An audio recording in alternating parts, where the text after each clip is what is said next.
In the heart of the African nation of Zandora, there lived a man named Kofi N'Dala. He was not born rich, nor did he grow up with powerful connections. His father was a cocoa farmer, his mother a market woman who sold roasted maize by the roadside.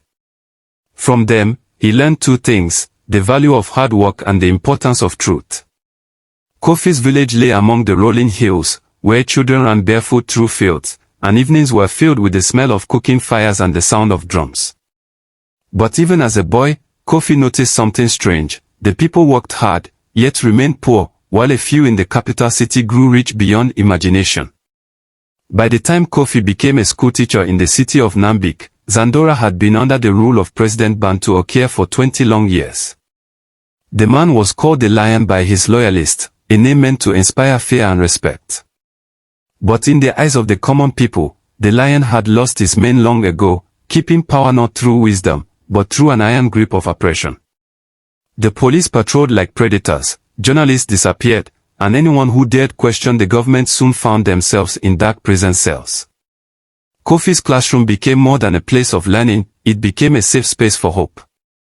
He told his students about Africa's heroes, Patrice Lumumba, Nelson Mandela, Wangari Maathai, Thomas Sankara, men and women who had stood for justice, even at great personal cost. A nation without justice, Kofi would say, is like a tree without roots. The storm will come, and it will fall. One day, a small but painful incident shook him to the core. The market women of Nnamdi had been protesting an unfair tax on their goods.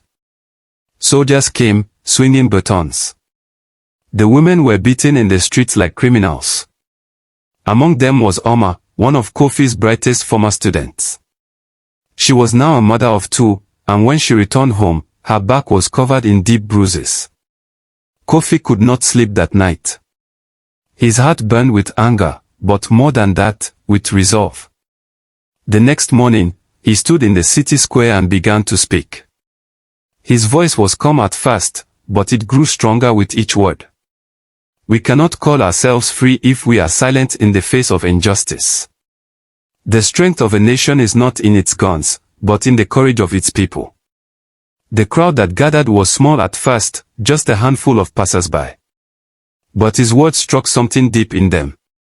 By the third day, hundreds were coming.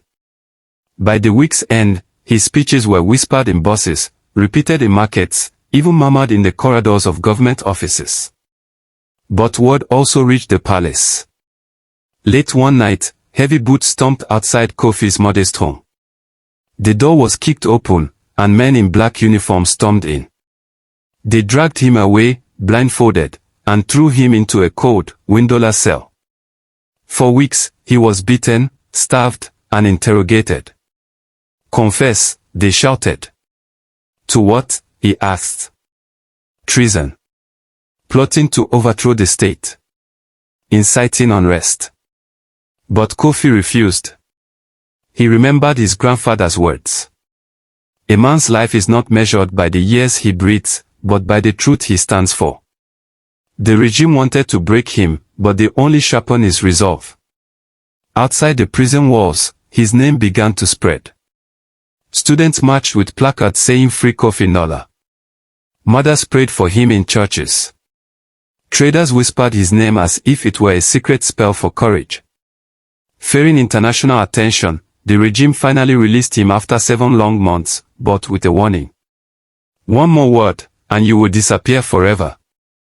But Kofi was not a man who could be silenced. He traveled the length and breadth of Zandora. Sometimes he walked, sometimes he rode on the back of motorbikes, sometimes in old lorries carrying yams.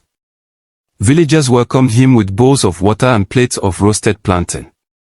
Under mango trees, in dusty schoolyards, in crowded church courtyards, he told the people. A new Zandora is possible. A country where a farmer can sell his goods without fear, where a child can go to school without paying bribes, where truth is not a crime. The authorities struck again. His home was burned. His friends were arrested. He was banned from teaching. Still, he stood. Still, he spoke. And the people listened. Years passed. The lion grew old. Corruption rotted the government from the inside, and the people grew restless. When elections were finally announced, the ruling party expected an easy victory. But something unexpected happened. In villages, people began selling goats to print campaign flyers for Kofi. Young men rode bicycles for days to paint his name on walls. Women composed songs about him in the markets. Even some soldiers, tired of oppressing their own people, quietly promised him their votes. The regime laughed. This school teacher. He has no army, no money, no power. But they forgot the greatest power of all, the power of the people's will. On election day, the lines at the polls stretched for kilometers. Old women leaning on sticks waited under the hot sun. Young men guarded the ballot boxes like sacred treasures. The air was thick with hope. When the results were announced, Zandora erupted. Drums thundered in the villages. Cars honked in the cities. People danced in the streets until dawn. Kofi N'Dala had won, by a landslide. When he walked into the presidential palace, he wore no golden robe. No crown. Just his old white shirt, the same one he had worn in his classroom. His first act was to release every political prisoner in Zandora. His second was to stand before the nation and say, "I was beaten in darkness so that we could all walk in the light." From this day forward, Zandora belongs to no man, no party, no tribe. It belongs to its people. And the man who had once been locked in a cell for speaking truth now had the power to change his nation. His story was told for generations, proof that in Africa, as in the world, justice may be delayed, but it cannot be buried.